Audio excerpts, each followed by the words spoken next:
శుక్లాంబరధరం విష్ణుం శశివర్ణం చతుర్భుజం ప్రసన్నవదనం ఛాయే సర్వవిఘ్నోపశాంతయే. శ్రీ గురుభ్యో నమః. శ్రీ మహాగణాధిపతయే నమః. హరి ఓం. శ్రోత మహాశయులకు, ప్రేక్షక మహాశయులకు నా శుభాభివందనములు. మనము నిన్నటి ఎపిసోడ్ నందు వర్ణకూటం గురించి, వర్ణకూటములకు గుణములు ఏ విధంగా వేయవల అనేటువంటి విషయం గురించి విస్తారంగా మనము తెలుసుకున్నాము. అందరూ కూడా దీన్ని గమనించి ఉంటారని ఆశిస్తున్నాను. మరి ఈరోజు ఈ కూటాలలో రెండవ కూటమైనటువంటి వర్షకూటము అనేటువంటి యొక్క అంశాన్ని ఈరోజు మీకు ముందు పరుస్తున్నాను. అందరూ కూడా శ్రద్ధగా ఆలకించి దాన్ని గ్రహించి ఆ ఆచరణలో ఉంచుకోగలరని ఆశిస్తున్నాను. వర్షము అనగా ఏమి? ఫస్ట్ మనము దాని డెఫినేషన్ చేసుకోవాలి. వర్షము అంటే ఒకరికి ఒకరు లొంగిపోవడము, అనుకూలం కావడము అనేటువంటిది దీని అర్థం. ఒకరికి ఒకరు అనుకూలమయ్యేది. ఇక్కడ ఈ వర్షకూటానికి కూడా వర్ణకూటములో వలె గుణములు వేయవలాడంటే, వర్ణకూటానికి ఏ విధంగా రాసుల మేరకు మనము గుణాలు వేసినామో అదేవిధంగా ఈ వర్షకూటానికి కూడా ఈ రాసులను గమనించుకొని మనము గుర్తులో పెట్టుకొని వాటిని అనుసరించే మనము ఈ వర్షకూటానికి గుణములు వేయాల్సి ఉంటుంది. వర్ణకూటానికి ఒక గుణమని చెప్పినాము. ఇక రెండవది వర్షకూటానికి 2 గుణములు మాత్రం ఉంటాయి. మరి ఈ 2 గుణములు కూడా 4 భాగాలు చేశారు. వశభక్షే అర్ధం ద్వయం మిత్రయో ఖం వైరాసినఖే ధర అరివశయే అని 4 రకాలుగా పాయింట్లు పెట్టారు. వశభక్షే అర్థం, వశ్యము తర్వాత భక్ష్యము అంటే భక్షించడం. ఈ 2 ఉన్నటువంటి దానికి అర్థం కూడా మేమన్నాడు. ద్వయం అంటే 2, మిత్రయోహో 2 కూడా మిత్రత్వమైనచో 2 గుణాలు వేసుకోవాలని చెప్పారు. ఖం అంటే 0, వైరాసనఖే అంటే శత్రుత్వములైనచో 0 గుణములు వేసుకున్నారు.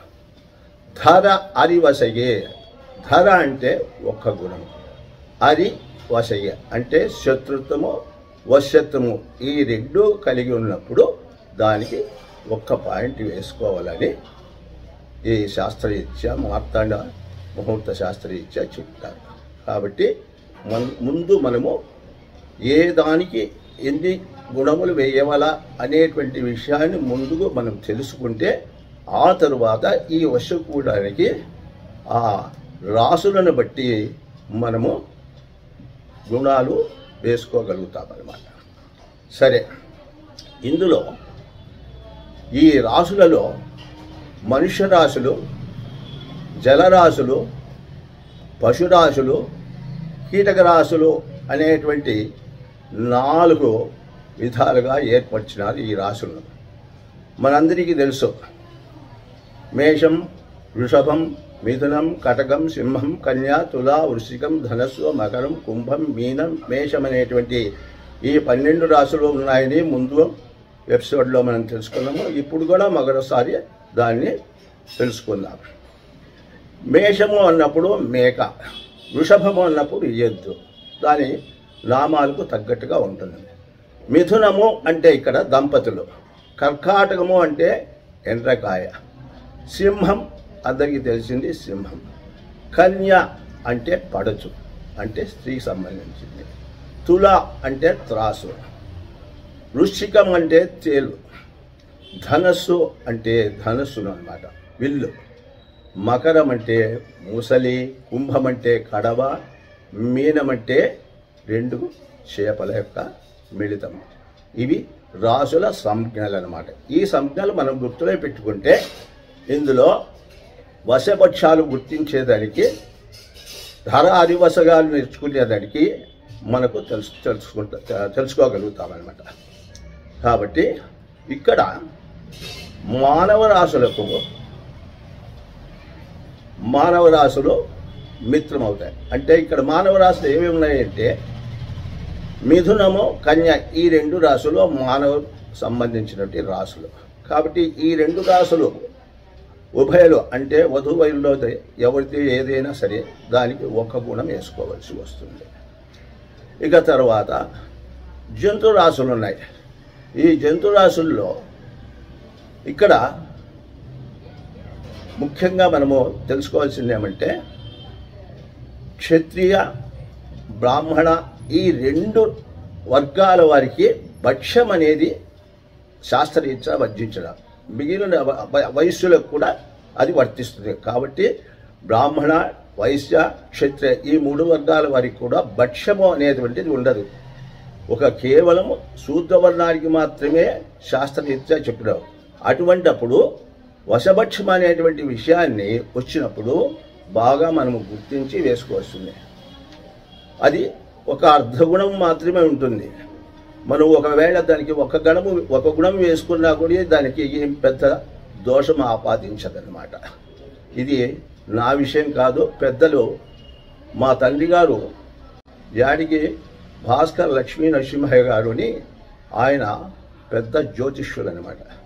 ఈయన ఎంతెంతో మంది పెద్ద పెద్ద నాయకులందరికీ కూడా ఆయన జాతక విషయాలు వివరించి ఏమీ ఆశించకుండా ఆయన శేష జీవితాన్ని గడిపేటువంటి మహా వ్యక్తి అనమాట. ఆయనే కాదు, ఇంకా మీకు అందరికీ కూడా విదితుంది.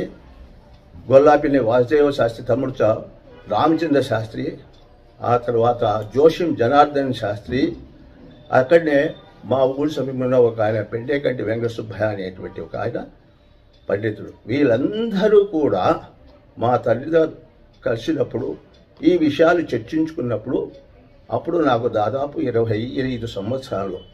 ఆ 25 సంవత్సరాల్లో నేను గ్రహించి, వాళ్ళు చెప్పింది గ్రహించి, శాస్త్రాన్ని పరిశోధించి, నా యొక్క అనుభవాన్ని క్రోడీకరించి మీకు చెప్తున్నటువంటి ఏమంటే వాళ్ళు చెప్పడం కూడా అదే. భక్ష్యం అనే దానికి ఒక అర్ధగుణమే ఉంది. కాబట్టి ఆ అర్ధగుణాన్ని మనము మినహాయించి అందరికీ ఒకటే గుణం వేసుకుంటే బాగుంటుంది అని ఆ పెద్దలు నిర్ణయించిన వల్ల ఆ విషయం నేను చెప్తున్నాను. ఒకవేళ మీరు ఆ అర్ధగుణం వేసేటువంటి యొక్క శక్తి ఉంటే ఆ అర్ధగుణం కూడా మీరు వేసి కూడా గుణాలు మీరు చెప్పవచ్చు అన్నమాట.